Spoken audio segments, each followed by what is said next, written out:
Desenvolve uma coisa pra gente, Em por favor. resumo, como conversar com um fascista? Vocês têm algum em casa? Então, em casa é o laboratório. Gente, se vocês conseguirem conversar com o fascista que tem na casa de vocês, com quem vocês têm que jantar de vez em quando, almoçar e tal, passar uns dias, então, olha, eu recomendo que vocês entrem assim para a política no sentido da revolução, porque é muito difícil. O Adorno, Theodor Adorno, que fez aquela pesquisa sobre a personalidade autoritária nos anos 40 nos Estados Unidos, saiu dizendo o seguinte, que, não sei se vocês conhecem isso, vão na internet, vocês põem lá, vocês vão ver. Então, eles fizeram aquela pesquisa, ele e outros caras, assim, entre a filosofia, a psicanálise, a psicologia, bando de gente lá, e aquela pesquisa falava justamente o potencial fascista dos americanos, porque eles perceberam que seria interessante ver aquilo que estava acontecendo na Alemanha, o nazismo alemão, o ódio aos judeus, aos ciganos, aos negros, ao mundo, enfim, às pessoas com problemas físicos. Negócio aterrador, e eles resolveram pesquisar isso nos Estados Unidos. E chegaram à conclusão que os americanos eram iguaizinhos aos alemães. Eles seriam capazes das mesmas coisas.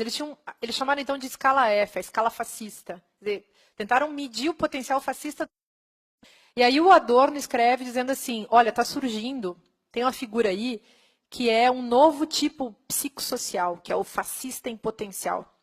Ele não é fascista, assim, tipo, vamos colocar os judeus dentro de uma câmara de gás agora, já, ou vamos botar os negros todos para serem escravos de novo, ou vamos botar as mulheres tudo para ficar dentro de casa, só parindo filho. Desculpem eu falar assim, tá, gente, que eu tô falando rápido. Podia falar num tom mais elegante, né?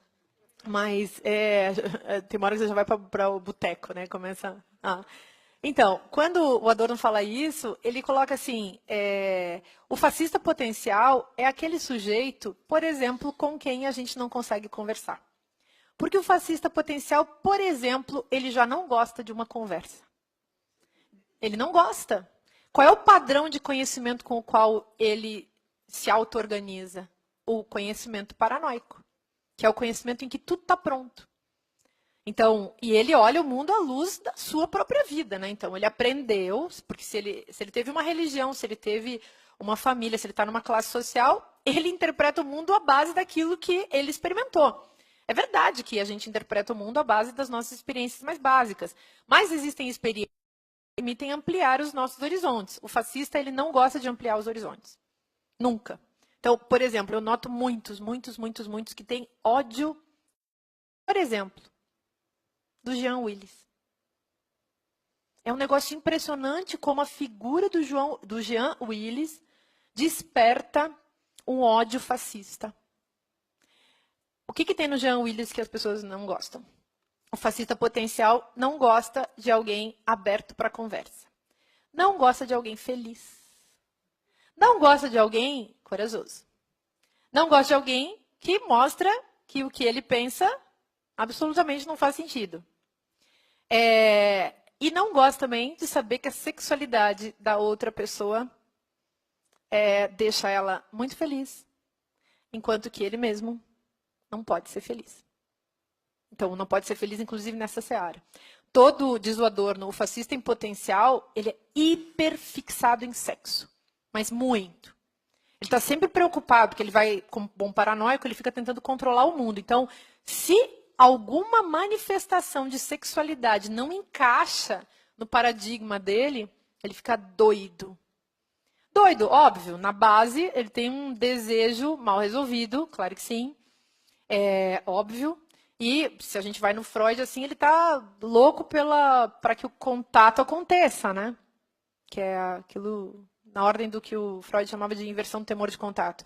Eu vou lá, eu sou heterossexual, branco, europeu e tal, vou matar um gay, que é o único jeito que eu tenho de botar a mão nele, de pegá-lo. Desejo. Desejo mal resolvido, gente, vira ódio.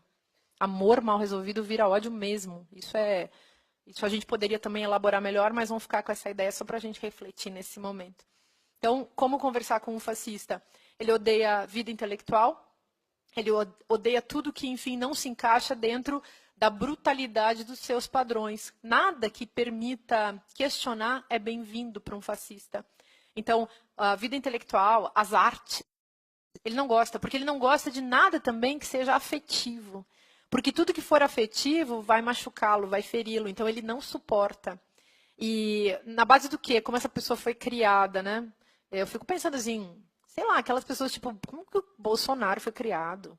E aquelas outras figuras, não precisa nem eu citar. Esse eu acho que é um nome que dá para citar, assim, qualquer coisa a gente sai correndo.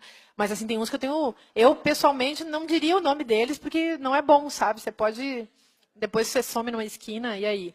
É uma gente que dá muito medo, gente que dá medo, mas eles também são montados em cima do medo, né? Eles se construíram à base da criação de uma figura pavorosa, e eles acreditam que aquele pavor que eles impõem realmente vai longe. E eu acho que, de fato, vai.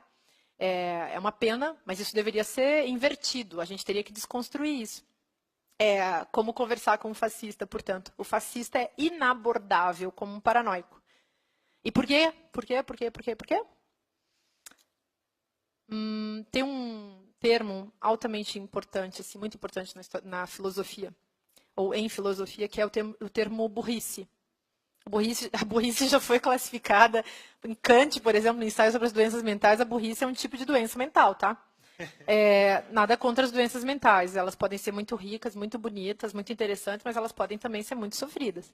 Agora, a burrice é uma coisa que, em geral, não faz sofrer o burro, faz sofrer o outro. E ela já implica, não é verdade, gente, ela implica já uma falta de abertura para o outro.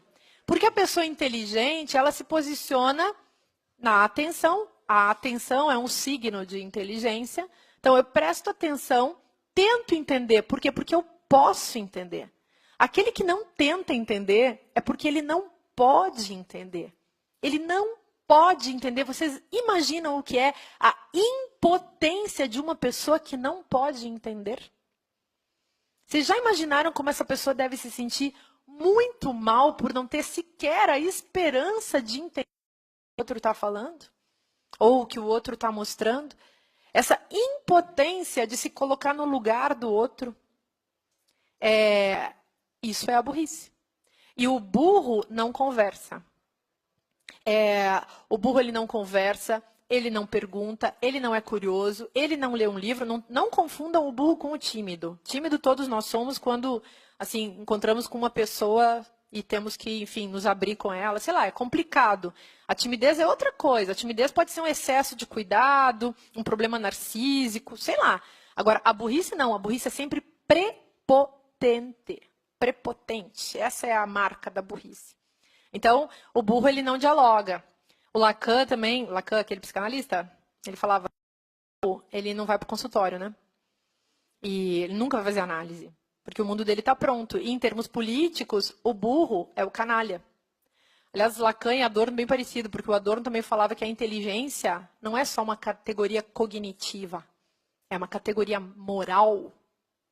Então, se eu quero entender ou se eu não quero entender, faz toda a diferença. Tem um desejo, um impulso que está por trás da impotência para entender. Mas essa é a marca, né, da pessoa burra. Ele não vai conseguir. E por ele não conseguir, então ele se torna prepotente. Aí ele vem com ideias prontas. Aí ele lê aqueles filósofos que estão na moda.